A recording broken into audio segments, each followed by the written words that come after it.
Hello friends, good morning. कैसे हैं आप सभी लोग? आई होप कि आप लोग ठीक होंगे। तो आइए शुरू कर लेते हैं आज के क्लास को। और आज के क्लास में हम लोग देखने वाले हैं कक्षा 10 के प्रश्नावली 1.3। पिछले क्लास में हम लोग 1.2 को समाप्त कर लिया है और त्रिकोणमिति को भी ऑलरेडी हम लोग समाप्त कर चुके हैं। अगर आप उन सभी क्लासेस को अगर नहीं देखा है तो इस चैनल पे जाइए, प्लेलिस्ट में प्लेलिस्ट मिल जाएगा, 2 प्लेलिस्ट मिलेगा, जिसमें एक त्रिकोणमिति का ऑलरेडी प्लेलिस्ट में सारा 8.1 से लेकर के 8.4 के सारे प्रश्न को सोल्व किए गए हैं एक एक करके, और बहुत ही बारीकी तरीके से। और त्रिकोणमिति के सभी फॉर्मूला को हमने बनाना भी सीखा है, सभी अनुप्रयोगों को एक एक करके यूज करना भी सीखे हम लोग। अगर उस चीज़ों को आप नहीं सीखे हैं तो आप जरूर चैनल पर जाइए, और इस वीडियो के डिस्क्रिप्शन में भी उस जो है ना उस प्लेलिस्ट का एक लिंक मिल जाएगा, तो आप वहां से भी देख सकते हैं, या ऊपर आई बटन पे भी उस प्लेलिस्ट का एक लिंक मिल जाएगा। तो आइए शुरू कर लेते हैं आज के क्लास को और देखते हैं कि क्या कुछ पूछा गया है आज के क्वेश्चन में। तो क्वेश्चन जो है, क्वेश्चन है, पहला क्वेश्चन कह रहा है सिद्ध करें कि √5 एक अपरिमेय संख्या है। हमें सिद्ध करना है, और ये क्वेश्चन जो है ना बार बार एग्जाम में पूछे जाते हैं। ये क्वेश्चन √5 हो या √3 हो या √2 है, इसके जगह पे कोई भी अंक हो सकता है चेंज करके। ऐसा कोई एग्जाम नहीं हुआ आज तक कि जिसके एग्जाम में पूछा ना गया हो। यहाँ से क्वेश्चन जरूर आप लोगों के ऐसा पूछ लिया जाता है एग्जाम में। तो आइए हम लोग इस क्वेश्चन को सीध करते हैं।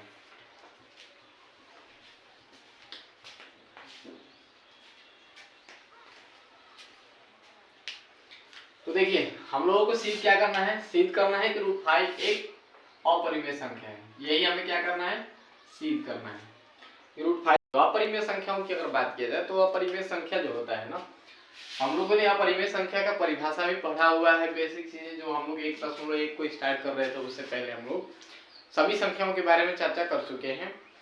तो अपरिमेय संख्या हम लोग क्या लिखते थे कि अपरिमेय संख्या वे सभी संख्या है जिसको हम लोग P/Q के रूप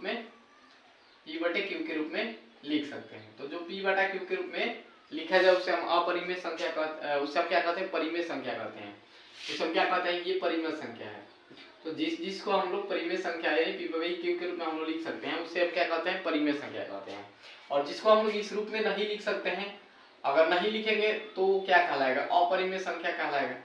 क्या कहला जाएगा, अपरिमेय संख्या कहलाएगा, अपरिमेय संख्या कहलाएगा। और अपरिमेय संख्या यहाँ पे जो Q है ना, Q यहाँ पे हम लोग पढ़े थे कि जहाँ P और Q क्या होना चाहिए, P और Q जो होना चाहिए एक पूर्णांक होना चाहिए। क्या होना चाहिए, पूर्णांक होना चाहिए, है ना। P और Q क्या है, एक पूर्णांक है। लेकिन एक शर्त और है कि इसमें जो Q का मान है ना वो कभी 0 नहीं होना चाहिए, यानी Q is not equal to 0। Q 0 के बराबर न हो।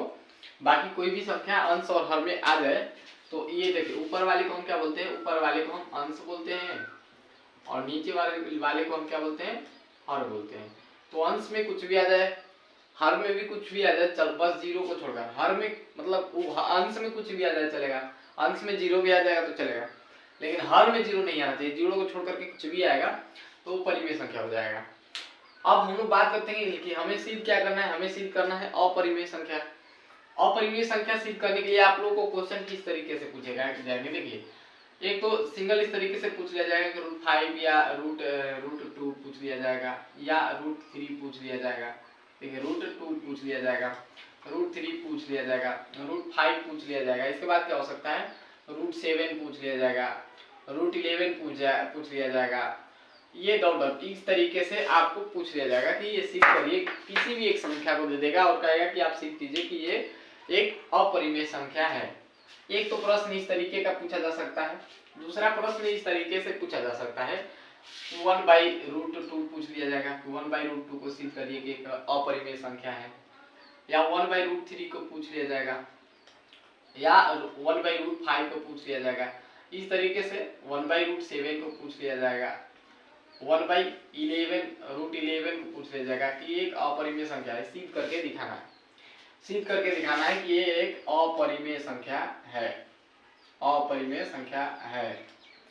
सिद्ध करके दिखाना पड़ेगा कि ये एक अपरिमेय संख्या है।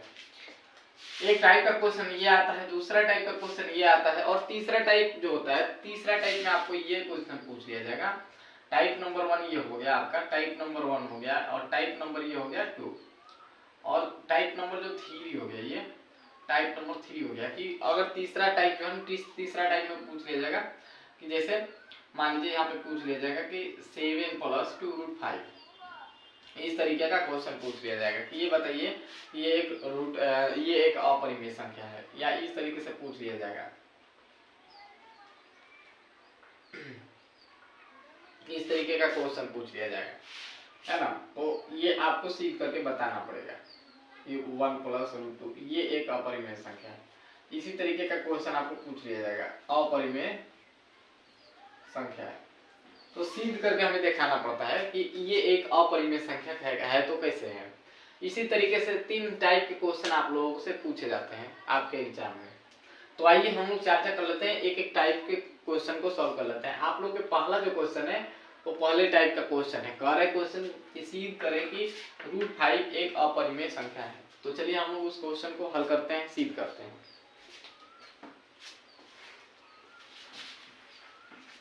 तो इस तरीके का हम लोग का जो है ना बेसिक चीज हमने बताया।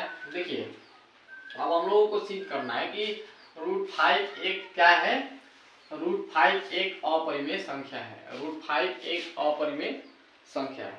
अब देखिए जब √5 को हमें सिद्ध करना है, यहाँ पे लिखेंगे हल। तो देखिए जब भी हम सिद्ध करते हैं, किसी चीज को प्रूफ करते हैं, तो हम क्या करते हैं कि पहले हम उसको उसी के अकॉर्डिंग मतलब उसके विपरीत मानते हैं। क्या करते हैं, उसके विपरीत मानते हैं। कोई भी संख्या, जैसे मान लीजिए कि कह रहा है कि सिद्ध करना है कि √5 एक अपरिमेय संख्या है, सिद्ध करना है, तो हम जानते हैं कि ये एक अपरिमेय संख्या है, लेकिन फिर भी हमें इसको सिद्ध करके दिखाना है, तो हमें मानना पड़ेगा कि ये अपरिमेय संख्या नहीं है, उल्टा इसके विपरीत मानना पड़ेगा कि ये एक परिमेय संख्या, इसको हम परिमेय मान लेंगे। इसके विपरीत जब भी मानेंगे हम इसके विपरीत मानेंगे। तो यहाँ पे मान लेंगे, माना कि √5 एक परिमेय संख्या है, √5 एक क्या है, परिमेय संख्या है। मान लिया इसके विपरीत मानना होता है, मान लिया कि √5 एक परिमेय संख्या है, और जब ये परिमेय संख्या है तो इसे p/q के रूप में हम लिख सकते हैं, इसे p/q के रूप में लिख सकते हैं। तो हम लिख लेंगे √5 बराबर, यहाँ पे लिख देंगे √5 बराबर p/q।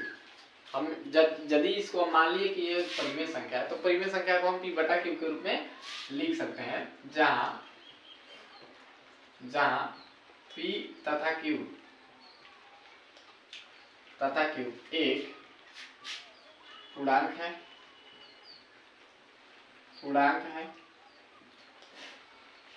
और जहां p तथा q एक पूर्णांक तथा पूर्णांक के साथ में पूर्णांक एवं सहअभाज्य संख्या है।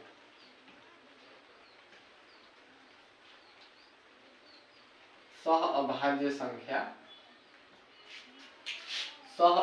संख्या है, और q is not equal to 0।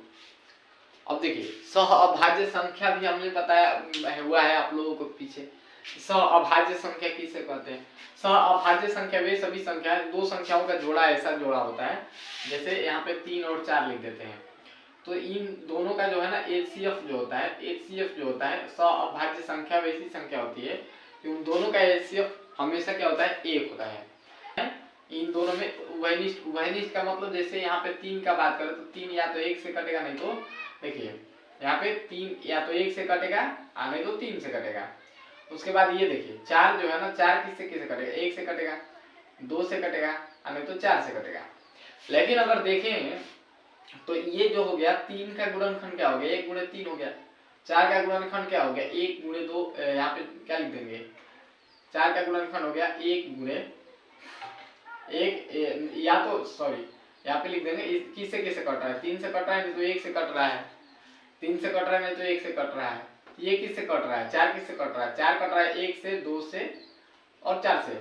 तो इस दोनों में जो है ना एक उभयनिष्ठ गुणनखंड क्या आ रहा है, इसमें उभयनिष्ठ क्या आ रहा है, उभयनिष्ठ मतलब दोनों में जो मिल रहा है, तो इसमें दोनों में जो मिल रहा है एक मिल रहा है, एक है उभयनिष्ठ गुणनखंड।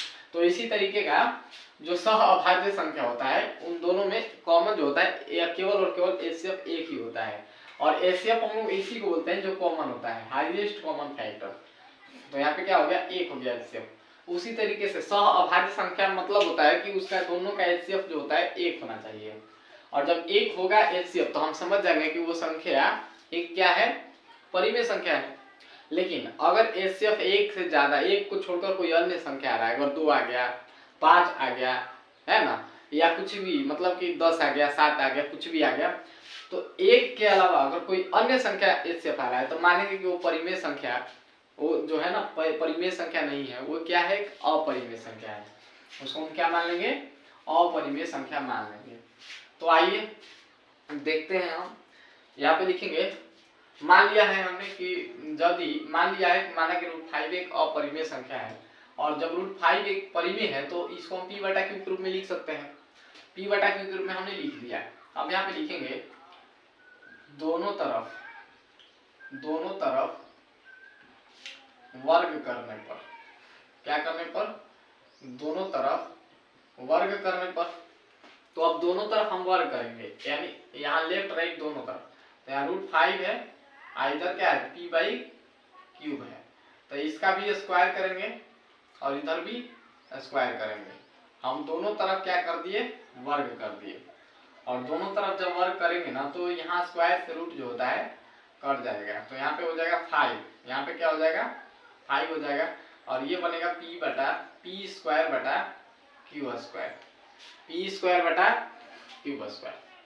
अब ये देखिए इसमें गुणा कर लीजिए, तिरछा तिरछी गुणा कर लीजिए, तो यहाँ पे बनेगा 5q² बराबर p²। अब यहाँ ध्यान दीजिए, इसको हम मान लेते हैं समीकरण 1, इसको हमने क्या मान लिया, समीकरण 1 मान लिया है।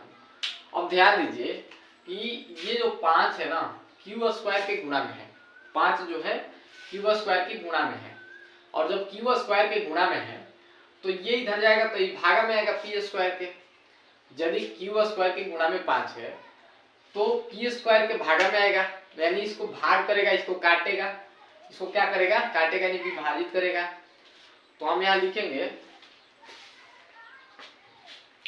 तो हम यहाँ पे लिख देंगे कि चूंकि नीचे जो नीचे की तरफ होता है ना वो चूंकि का चिन्ह होता है, तो यहाँ पे लिखेंगे चूंकि 5 जो है ना, 5 जो है p² को विभाजित कर रहा है, क्या कर रहा है, विभाजित कर रहा है। 5 जो है p² को क्या कर रहा है, विभाजित कर रहा है। तो जब 5 p² को विभाजित कर रहा है तो फिक्स है कि 5 p को भी विभाजित करेगा। जैसे मान के चलते हैं कि अगर p कोई संख्या है, जैसे मान के चलते हैं कि 5 जो है, यहाँ पे 5 जो है p² को विभाजित कर रहा है, p² को क्या कर रहा है, विभाजित कर रहा है, और p² को हम मान लेते हैं, p² को हम मान लेते हैं कि 25 है ये, यानी p² जो है मान के चलते हैं कि 5 का स्क्वायर। तो जब 5 का स्क्वायर को 5 विभाजित करेगा, यानी 5 का स्क्वायर क्या होता है, 25 होता है, और 25 को जब ये काट रहा है, 25 को ये काट रहा है, तो क्या ये 5 को नहीं काटेगा, 5 को भी काटेगा, फिक्स है।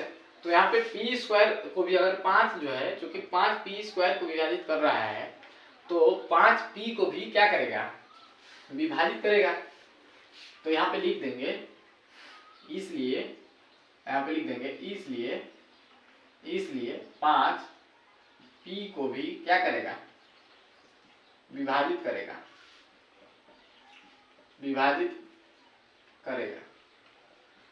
यदि 5 p² को विभाजित कर रहा है, क्योंकि p 5 जो है p² को विभाजित कर रहा है, तो 5 p को भी क्या करेगा, विभाजित करेगा। कितना बार विभाजित कर रहा है, देखिए जैसे मान के चलते हैं कि यहाँ पे ये जो है, यहाँ पे 5 q² बराबर p² है, तो q² बराबर यहाँ पे होगा p² बटा में 5 हो जाएगा। यानी ये 5 जो है ना पी स्क्वायर को विभाजित कर रहा है कितना बार में, क्यू स्क्वायर बार में। कितना बार में विभाजित कर रहा है, क्यू स्क्वायर बार में। तो इसलिए 5 जो है पी को भी विभाजित करेगा। तो 5 जो पी को विभाजित करेगा तो कितना बार में करेगा, तो पता नहीं कितना बार में विभाजित करेगा। तो हम मान लेंगे यहाँ पे कोई भी संख्या मानेंगे, माना अब देखिए ये जो है ना, अब यहाँ पे हम मान लेंगे, यहाँ पे हम मान लेंगे पी स्क्वायर बराबर, यहाँ पे हम मान लेंगे, यहाँ पे लिखेंगे माना p बराबर 5 के। p बराबर हमने क्या मान लिया, 5 के मान लिया कि 5 के यूनिट है। आप 5 के जगह पे 5 n भी मान सकते हैं, 5 n भी मान सकते हैं, 5 x भी मान सकते हैं, कुछ भी मान सकते हैं। तो मैंने मान लिया p बराबर 5 के, मैंने माना कि p बराबर जो है ना 5 के है। तो 5 के है। अब यहाँ पे लिखेंगे इस समीकरण 1 में रखिए, अब यहाँ पे समीकरण 1 में रखेंगे तो p का मान समीकरण 1 में रखने पर, तो 1 क्या है, समीकरण 1 है 5q स्क्वायर बराबर p स्क्वायर, 5q स्क्वायर बराबर p स्क्वायर। तो p स्क्वायर p के जगह पे क्या रखना है, हमें 5 के रखना है। तो यहाँ 5q स्क्वायर बराबर p के जगह पे हम क्या रख देंगे, 5 के रखेंगे और इसका भी स्क्वायर करेंगे, इसका भी हम क्या करेंगे, स्क्वायर करेंगे। तो स्क्वायर करने के बाद क्या आएगा, आप यहाँ स्क्वायर करिए, क्योंकि यहाँ पे स्क्वायर है तो इसका स्क्वायर करना पड़ेगा। तो 5q स्क्वायर बराबर 5 का स्क्वायर 25 होता है और यहाँ के स्क्वायर हो जाएगा 25 के स्क्वायर। अब यहाँ से जो है ना 5 से 25 कट जाएगा 5 बार में, कितना बार में कट जाएगा, 5 बार में। तो 5 बार में कट रहा है तो यहाँ पे बच रहा है q स्क्वायर बराबर 5 के स्क्वायर। अब चूंकि ध्यान दीजिए कि यहाँ पे हम इसको, यहाँ पे जो है ना 5 जो है गुणा में है के स्क्वायर के, तो इधर जाएगा तो भागा में आएगा, क्यू स्क्वायर के भागा में आएगा। यानी 5 क्यू स्क्वायर को विभाजित कर रहा है, 5 जो है क्यू स्क्वायर को क्या कर रहा है, विभाजित कर रहा है। तो यहाँ पे लिखेंगे, यहाँ जिस तरीके से हमने लिखा ना ये लाइन, उसी तरीके से सेम यहाँ भी हम लिखेंगे कि चूंकि 5 क्यू स्क्वायर को विभाजित कर रहा है,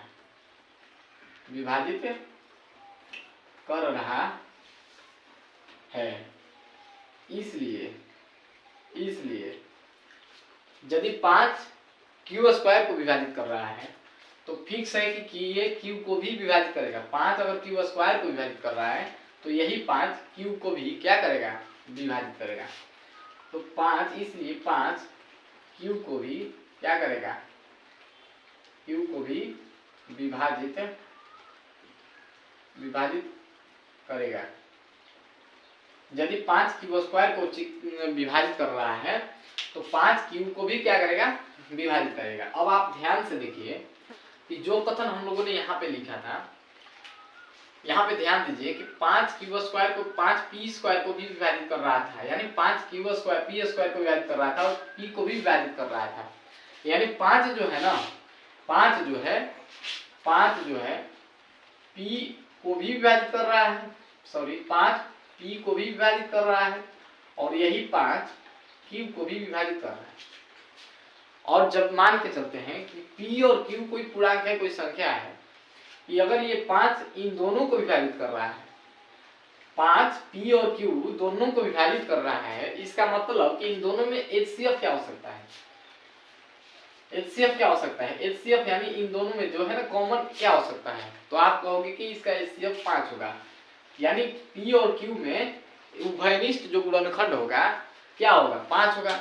यानी कैसे होगा, इसे मान के चलते हैं कि 5 p को भी विभाजित कर रहा है और q को भी विभाजित, तो हो सकता है कि मान के चलते हैं कि 5 p कोई पूर्णांक है, मान लो कि यहाँ पे 5 25 है और q 50 है, कुछ भी मान सकते हो। मानना यही है कि जो 5 से कट जाए, क्योंकि ये तो हम लोगों ने कथन में लिखा हुआ है, यहाँ पे लिखा हुआ है कि p को भी विभाजित, 5 p को भी विभाजित करेगा। तो 5 p को विभाजित कर रहा है तो हो सकता है 5 का 15 20 25, यानी 5 का जो है ना गुणज होगा, तो 5 का गुणज या तो 25 होगा, 5 होगा, 10 होगा, 50 होगा, कुछ भी होगा। तो P और Q कुछ भी हो सकता है, लेकिन दोनों को 5 जो है ना काट रहा है। तो जब दोनों को काट रहा है तो इन दोनों में मान के चलते हैं कि P जो है 25 है और Q का है 50 है। तो इन दोनों में HCF क्या होगा? तो आप कहोगे कि इन दोनों का HCF कितना हो जाएगा? 5 हो जाएगा। और हम लोगों ने पढ़ा है कि कभी भी सह अभाज्य संख्याओं का, सह अभाज्य मतलब दो ऐसी संख्या जिनका HCF 1 हो, उसे ही हम क्या कहते हैं? परिमेय संख्या कहते हैं। उसे हम क्या कहते हैं? परिमेय संख्या कहते हैं। लेकिन यहाँ तो HCF 5 आ रहा है। इन दोनों में गुणनखंड जो है उभयनिष्ठ गुणनखंड, HCF मतलब उभयनिष्ठ गुणनखंड, common factor, highest common factor को हम HCF बोलते हैं। तो इन दोनों में HCF 5 आ रहा है। इसका मतलब कि हमारा मानना जो है ना गलत है। हमारा मानना क्या है? गलत है। तो यहाँ पे लिखेंगे इसलिए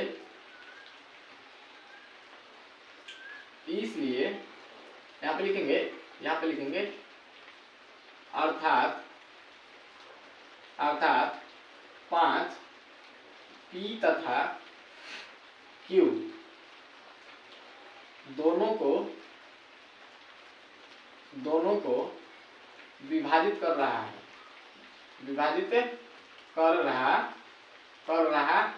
है, यानी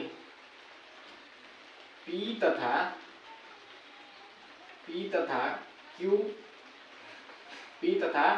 Q का एक उभयनिष्ठ गुणनखंड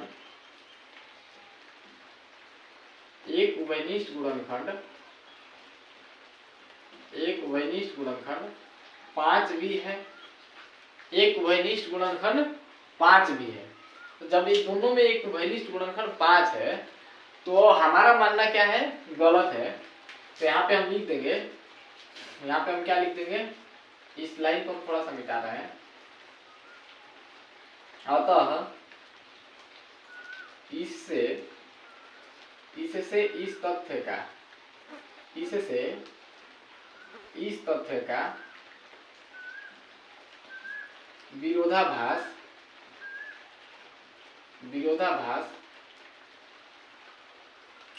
प्राप्त होता है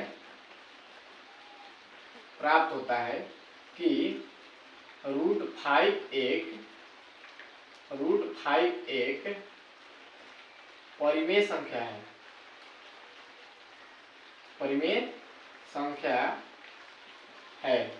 ये विरोधाभास प्राप्त होता है, यानी इसके उल्टा प्राप्त होता है कि ये परिमेय संख्या है। ये तो गलत बात हो गया। ये विरोधाभास का मतलब कि विरोध कर रहा है कि ये परिमेय संख्या है।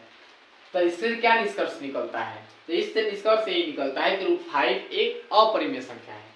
तो हम यहाँ लिख देंगे अर्थात, अब यहाँ पे लिख देंगे, यहाँ पे अब नीचे में हम लिखेंगे कि अतः इससे यह निष्कर्ष निकलता है, अतः इससे यह निष्कर्ष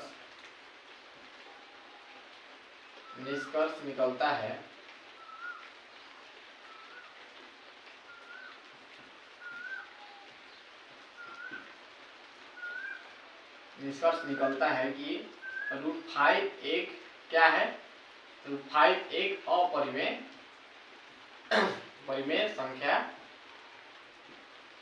संख्या है। इससे यह निष्कर्ष निकलता है कि √5 एक क्या है? अपरिमेय संख्या है। यानी हम लोगों ने देखा कि P तथा Q जो है ना, P तथा Q में एक कम से कम उभयनिष्ठ गुणनखंड 5 आ रहा है, जबकि ऐसा नहीं होना चाहिए। उभयनिष्ठ गुणनखंड केवल 1 होना चाहिए, तब मानेंगे कि वो परिमेय संख्या है। अगर एक को छोड़कर कोई और संख्या आ रहा है तो ये विरोधाभास प्राप्त हो रहा है इससे कि √5 एक मतलब P बटा Q का जो मान है तो एक परिमेय संख्या, ये अपरिमेय संख्या हो गया। यानी √5 क्या हो गया? एक अपरिमेय संख्या हो गया। तो थोड़ा सा लंबा है, और अगर इस मतलब कंसेप्ट को अगर आपने समझ गया तो किसी तरीके का क्वेश्चन को आप सोल्व कर सकते हैं। लेकिन इस कंसेप्ट को आपको पता होना चाहिए। जो हिंदी लिख रहे हैं आप अपने तरीके से भी लिख सकते हैं। तो मैं उम्मीद करता हूं कि आप सभी लोगों को क्वेश्चन समझ में अच्छे तरीके से आ गया होगा। तो आइए देखते हैं इसका अगला क्वेश्चन, यानी क्वेश्चन नंबर 2।